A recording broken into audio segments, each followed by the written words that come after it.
Okay, thank you very much. Thank you to everybody who's made this possible. Thank you for the opportunity to talk. Thank you very much so far. Okay, so I'm going to tell you about a certain class of Calabi-Yau threefold singularities that I've written a couple of papers about over the last couple of years, which I call hyperconical singularities. I'll try to explain why I think these are interesting. So a quick overview of the talk. First of all, I'll introduce what I mean by hyperconical singularity, how they arise, why I think they matter.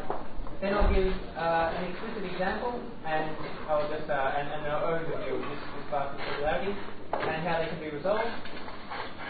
Then I'll describe briefly how they behave under mirror symmetry, and also, if I have time, briefly how these things make sense as compactification of spaces for type 2B string theory.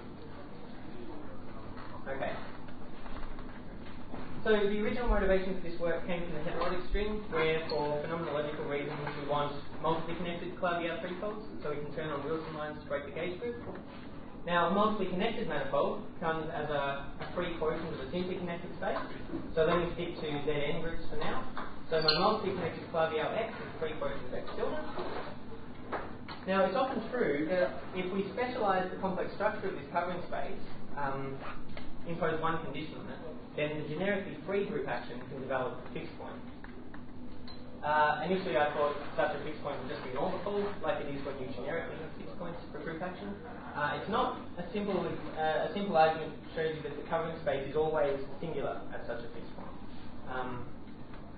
Okay, and it's typically just a conifold singularity.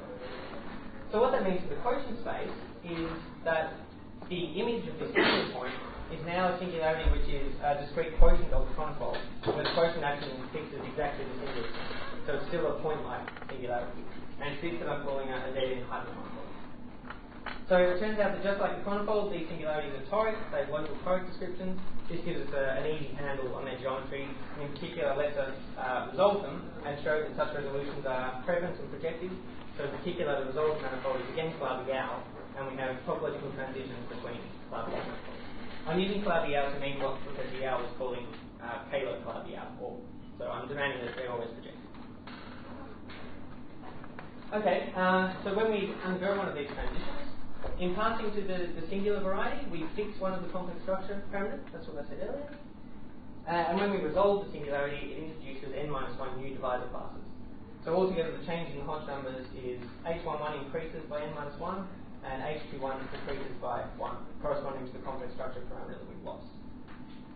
It also turns out that the resolved spaces are simply connected, so these transitions destroy the fundamental group generically. So I think this is interesting, particularly in the context of Rhys Davies, this idea that all Calabi-Yau threefolds should be connected by such extremal transitions. The original form, when you consider just conifold transitions, can't connect all Calabi-Yau threefolds because they can't change the fundamental group. So I think there's sort of a missing piece in that story. So in principle, at least, conifold and hyperconifold transitions together can change all the topological invariants. Alright, so I've only talked about Zn so far. Of course, we have Calabi-Yau threefolds with much more complicated fundamental groups, but you can tell a similar story. You can let some proper subgroup H develop a fixed point. The local geometry around such a fixed point is then the H hyperconifold, and when you resolve such a singularity, the resolved manifold is fundamental group G modulo the normal closure of H inside G. This is a simple calculation which I did in this paper. And in particular, this lets you construct interesting new Calabi-Yau manifolds with interesting fundamental groups.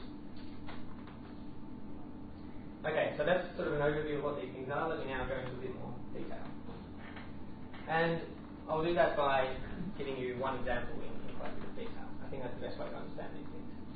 So let me take the bicubic family of Calabi-Yaus. So the notation here is that my ambient space is P2 times P2, and I have a family of hypersurfaces given by equations which are bicubic, cubic in each of the P2s simultaneously. The resulting Hodge numbers are h11 equals 2, h21 equals 83. Okay, and I want to define a Z-free action on this family.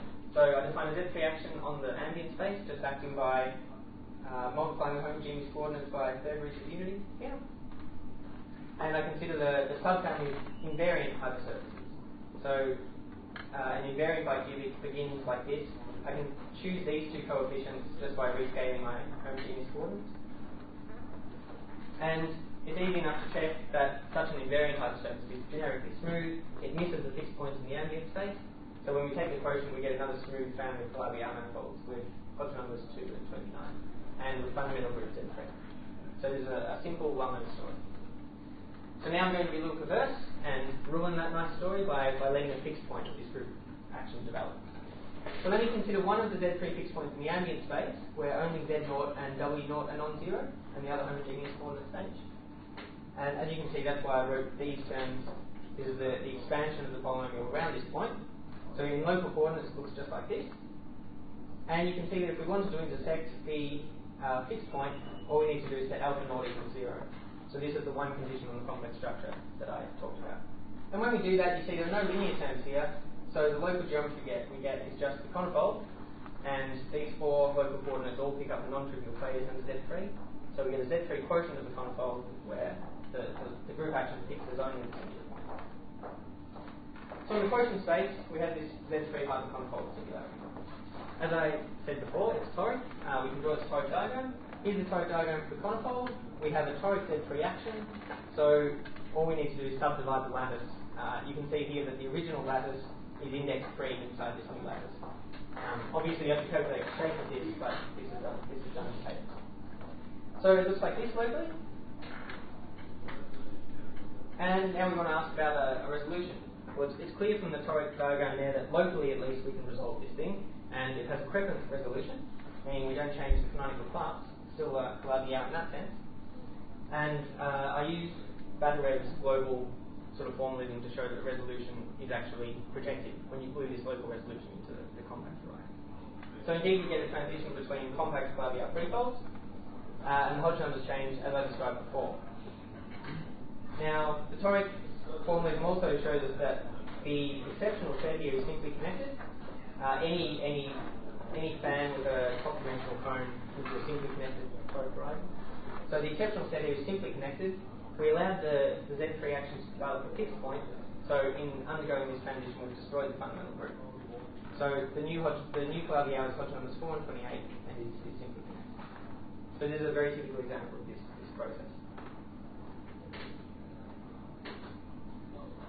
Okay, so that's just one example, but free quotients of complete intersection Calabi-Yaus are known for many abelian groups. In other words, the Zn for all these values of n.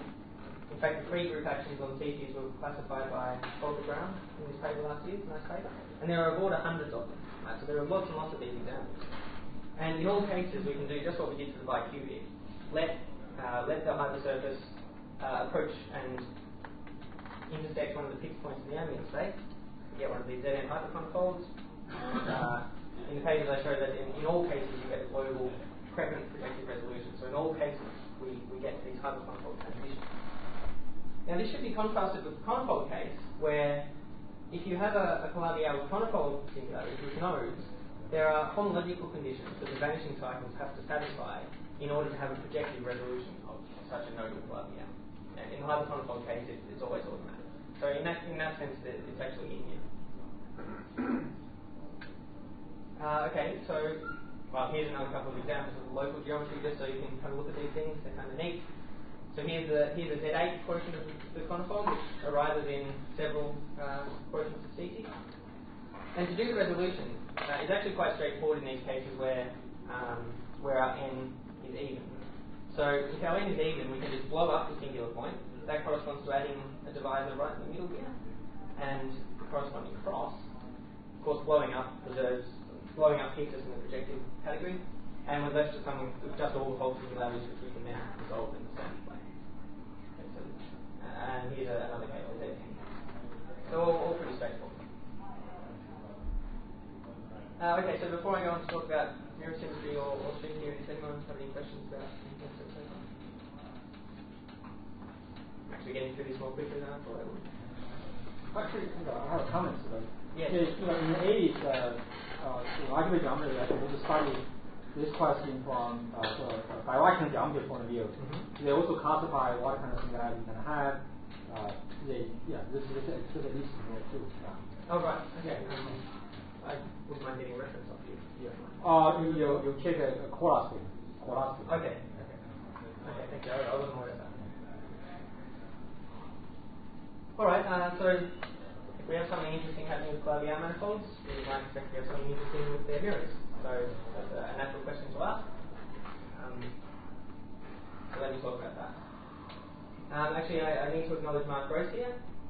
Local mirror symmetry is not something I'd ever played around with. In a recent paper I used, once again, Badarev's formalism of global Claviers to study mirror symmetry here, which is sort of nice. I think it's a nice calculation, but it's not quite as sleek and neat as using local. So Mark told us. Anyway, either way you do it, the answer is that if we have a Zn hyperconifold singularity, then the mirror variety to such a beast is a Clavier with ordinary conifold singularities, but with n of them. And if we're interested in the transitions, then the mirror process to resolving the hyperconifold is just smoothing the nodes, as you might expect, and vice versa. So it's really quite simple. The mirror process to one of these hyperconifold transitions is just an ordinary conifold transition where the intermediate variety has n nodes. And you can check that the corresponding changes in Hodge numbers and the characteristic is what you would expect on both sides and matches sort of a zero order change. So in particular, this is a counterexample to a natural expectation and a conjecture of Morrison that the mirror to a conifold transition is a conifold transition. Not a lot is said about this in literature, but I can't sort of find many mentions of this beyond this paper by Morrison, but here's an example where it's not true. Okay. So let me give you an example of that explicitly. So here's yet another one of these beats where the quotient group is Z4. Toph diagram looks like this. So the prescription of local mirror symmetry is to now take this diamond here to be the Newton polygon for a mirror polynomial. So we take coordinates u and v on C2, x and y on 2 star squared, and the mirror to this is a hypersurface in that space given by this equation here. So uv on the left hand side, and then one monomial for each of these points that's filled in up here. So it turns out the right hand side here factorizes like this. So we just have a sort of typical conifold equation. U times v equals the product of two factors. So this variety will have nodes wherever these four factors vanish. So u equals v equals 0, and each of these factors is equal to 0. Well, that's easy enough to solve. Setting these two to 0 just gives us x equals minus y squared, and y to the 4 equals 1. So the four roots of this equation give us our four nodes. And indeed, the mirror to this Z4 hyperconifold is a nodal variety with four distinct nodes. And you can do the same thing for all the other examples. Works exactly the same way. Okay, that's the mirror symmetry story. Quite simple. So now what about these things in string theory? So in the 90s, Strominger and collaborators showed us that conifold singularities are innocuous from the point of view of non-perturbative type 2B string theory, at least. You might expect something similar to happen here, and indeed it does. So the story is very similar to that of the conifold. But now that we have a quotient of the singular, a quotient which fixes the singular point, the vanishing cycle when we approach one of these singularities is not just a 3-sphere, but it's at least in the simplest cases, it's a length space, it's S3 mod Zn. So now when we wrap the D3 brane around such a cycle, instead of getting a unique state or a unique multiplicity 4D theory, there's a degeneracy of the ground states of the world volume theory. So if we wrap a D brane on a multiply connected cycle, we can turn on Wilson lines around the non-trivial curves. And in particular, there are n choices of ground states for the Zn quotient. So instead of just a single massless hypermodal, but just a single singularity, we get n of them. Now, because the corresponding n D branes are all wrapping the same cycle, they all have the same charge under just one U1 gauge group coming from the Riemann section. So there's only a single D term potential constraining these hypermodals. And this is the difference with the conifold case. With the conifold case, if you have just a single node, you only get one massless hypermodal, but you get one D term, and so there are no new flat directions. Here there are. Here you get a new branch in the modular space. The D term fixes one hypermodulus worth of these fields, but you get n minus one hypermodulus worth of flat directions. and these correspond to the new Taylor moduli on the result space. So it's very similar to the conifold story. There's just some simple renormalizations of harmonic forms that you have to do when you take the quotient and make sure everything works out, and indeed the singularity is resolved. These details will work out in this paper. It's straightforward. So just like the conifold, these are perfectly sensible transitions in the context of such a history. Okay, so that's all I have to say. Like I said, I got through it quite quickly. So these type of conifold singularities, well, first of all, they arise quite naturally in compact Flaviar trefolds. And in particular, they arise naturally on the boundary of the moduli space of multiply connected Flaviar trefolds, which are an interesting class of things to look at. In all cases, they emit projective covariant resolutions, which gives rise to hyperconifold transitions. And in particular, since we know hundreds of multiply connected Flaviars, this is a natural way to construct a heck of a lot of new examples of these things. I've done a few in the papers, but there's been no systematic attempt to do that. And already you get interesting new examples. So there's a lot of potential here for interesting use cases. I got these things out of order compared to what I did in talk, but anyway. So in type 2b string theory, the description of these spaces is completely non-singular, a la Strominger and Co. And under mirror symmetry, such singularities are exchanged according with nodal Flaviars, but with multiple nodes.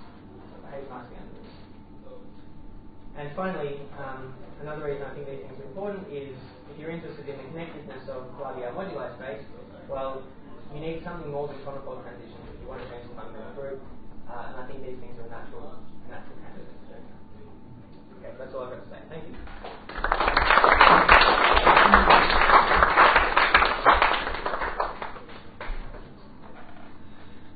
So I suppose you also connect to the transitions of the length space, something like that. You mean in the world volume? Yeah, you mean just for the light into our towards Oh, okay. So in this case, the degrained states I'm talking about are, they're virtual states, if you like, running in loops. There are no degrains present in the vacuum. I'm not talking about a vacuum which has degrains wrapped on these cycles. I'm only interested in the quantum corrections they give. Although that's another interesting thing to do with these types of singularities, and has of course been studied in the literature. It's a different issue. So if you go backwards, if you start with Flaviar with multiple ordinary nodes, presumably there's a condition on some relation on the vanishing cycles that guarantees that the mirror will not be a bunch of individual conifolds, but a hyper. So that's an interesting point. It's not something I thought about in detail. Again, I'll refer to what Mark Rose said to me. So he works some of this out in detail from the SYZ point of view. So you have some torus vibration. And he said what happens in this case is the three nodes, or the n nodes on this side, all lie on the same singular fibre of that vibration. So if the n nodes lie on different singular fibres, when you T-dualize, you just get conifold singularities back, you just get nodes back. In this case, if they all lie on the same singular fibre, it seems you'll get one of these hyperconifold singularities on the mirror. Like I say, that's Mark's statement to me. I don't understand that. That's in the same slide or the same level? So if I have my Lagrangian P3 vibrations in the SYZ picture, then all of these things will lie on the same singular fibre in that vibration. But that's hard to tell from the algebraic geometry. Presumably, so from this local point of view, I think you can do it, but if you're using this local point of view, you already know what you've got. So if you're telling me you have a compact Flaviar with some number of nodes, is its mirror one of these things? I don't know how to answer that. That's got to be hard.